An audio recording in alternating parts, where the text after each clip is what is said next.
नमस्कार दोस्तों, स्वागत है आपका तिवारी क्लासेस में। आज के इस वीडियो में प्रेमचंद की एक महत्वपूर्ण कहानी जुलूस, इसी का कथासार या सारांश इसको देख लेंगे। किसी भी कहानी के कथासार या सारांश को समझ लेने से उस कहानी का कॉन्सेप्ट समझ में आ जाता है, और अगर आप पहले उस कहानी को पढ़े हुए हैं तो एक बार फिर से आपका रिवीजन हो जाता है। तो चलिए जुलूस नामक जो कहानी है इसका कथासार को देख लेते हैं। तो जुलूस कहानी दो जुलूसों के मध्य केंद्रित रहती है। पहला जुलूस एक बुजुर्ग नेता इब्राहिम अली के नेतृत्व में पूर्ण स्वराज की प्राप्ति के लिए निकलता है, अर्थात ये आज़ादी से पहले का घटना है ना। पूर्ण स्वराज की प्राप्ति के लिए एक बार इब्राहिम अली के नेतृत्व में जुलूस निकलता है, तथा दूसरा जुलूस इब्राहिम अली की मृत्यु के उपरांत उनकी शव यात्रा के रूप में निकलता है। तो ये दोनों जुलूसों के बीच ही ये कहानी लिखी गई है। अतः इन्हीं दो जुलूसों के मध्य प्रेमचंद भारतीय स्वाधीनता आंदोलन के स्वरूप, उसकी प्रकृति, आंदोलन में शामिल शक्तियों की पहचान, जन उत्साह, सरकारी दमन चक्र, नेतृत्व की प्रामाणिकता आदि बिंदुओं को बखूबी उजागर करते हैं। इब्राहिम अपने नेतृत्व में जब एक शांतिपूर्ण जुलूस निकालते हैं तो उनके जुलूस को दारोगा बीरबल सिंह अपने साथियों के साथ कुचलने के प्रयास में उद्धृत होते हैं। तो यहाँ पर ये नाम भी जानना जरूरी है, जो दारोगा का नाम है बीरबल सिंह, है ना। इब्राहिम अली द्वारा जुलूस को आगे बढ़ाने की अनुमति मांगने पर प्रत्युत्तर में बीरबल सिंह उन पर घोड़ा चढ़ा देता है और बेटन से उसके सिर पर चोट कर देता है।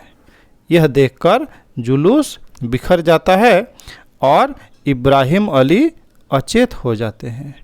तब क्रोध में आकर लोग बाजार बंद कर देते हैं तथा पुलिस से बदला लेना चाहते हैं, लेकिन इब्राहिम अली जब उसको होश आता है, उसके पास जैसे ही ये सूचना पहुंचता है तो सूचना पहुंचते ही वे जुलूस को वापस होने का आदेश करते हैं, क्योंकि उनका ये मानना है कि हमें लोगों की मनोवृत्ति में परिवर्तन करना है, न कि उनसे बदला लेना है। अर्थात लोगों के सोच को बदलना है ना, ऐसे बदला नहीं लेना है।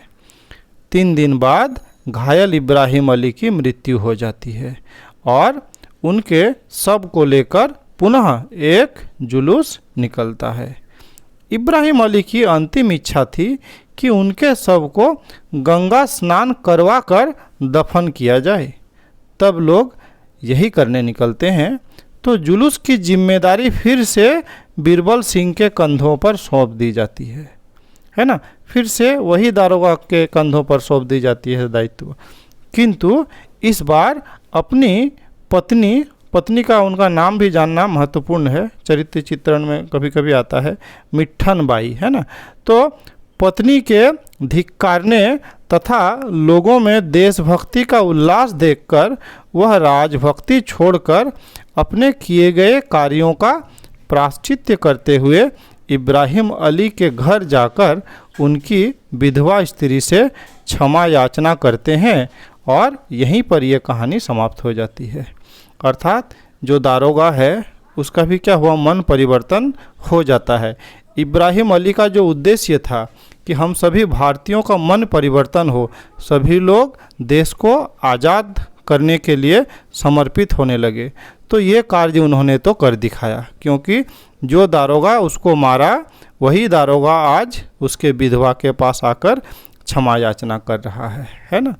तो ये कहानी तो यहीं पर समाप्त हो जाता है, लेकिन अपनी समाप्ति के बाद यह कहानी देश के मान को सर्वोपरि तथा उसके लिए दिए जाने वाले सर्वोच्च बलिदान को भी कम मानने का संदेश प्रेषित कर जाती है।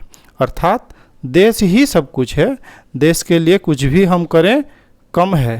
अगर हम खुद को बलिदान भी कर दें तो भी क्या है, देश का ऋण कभी मिट नहीं सकता।